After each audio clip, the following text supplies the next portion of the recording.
Palusong ang mga sasakyan sa bahaging ito ng Batasan San Mateo Road sa Quezon City pasado alas 11:30 kagabi. Bigla na lang sumulpot ang isang trailer truck na mabilis ang takbo.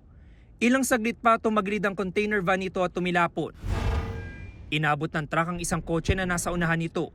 Inararo rin ng truck ang isang AUV at 3 motorsiklo. Sa lakas po ng pagkakabanggay, kumalas itong container van na ito mula dun sa truck at nagdire-diretso yung tractor head dito sa waiting shed, binanggang ilang pang mga sasakyan hanggang sa huminto na yung truck sa bahaging iyon ng kalsada.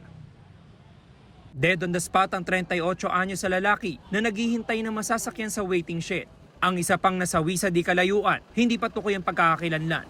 Isinugod naman sa ospital ang 49 anyos sa lalaki nakaangkas sa motorsiklo pero idineklarang dead on arrival.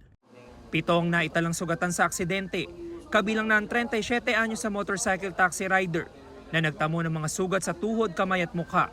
Inano ko pa po siyang umiwas pero hindi na ako nakaiwas. Kasi medyo maraming baton tumama sa akin. Yun po yung nag-cause ng pagkasemplang ko. May mga nasugatan din sa mga sakay ng kotse na yuping-yupi ang likurang bahagi. Sobrang bilis, hindi ko na napansin sa salamin ko eh. Nasa kusodiya na ng QCPD Traffic Sector 5 ang 38 anyos sa truck driver na iginiit na nagkaproblema ang kanyang preno. Galing daw silang Maynila at magde-deliver sa Marikina.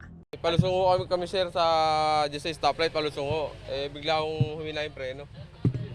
Hanggang sa wala na, hindi ko na makontrol, dire-diretso na ako.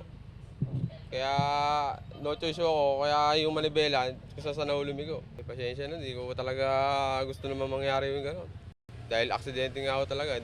Maharap ang truck driver sa reklamong reckless imprudence resulting in multiple homicide, multiple physical injuries, and damage to properties.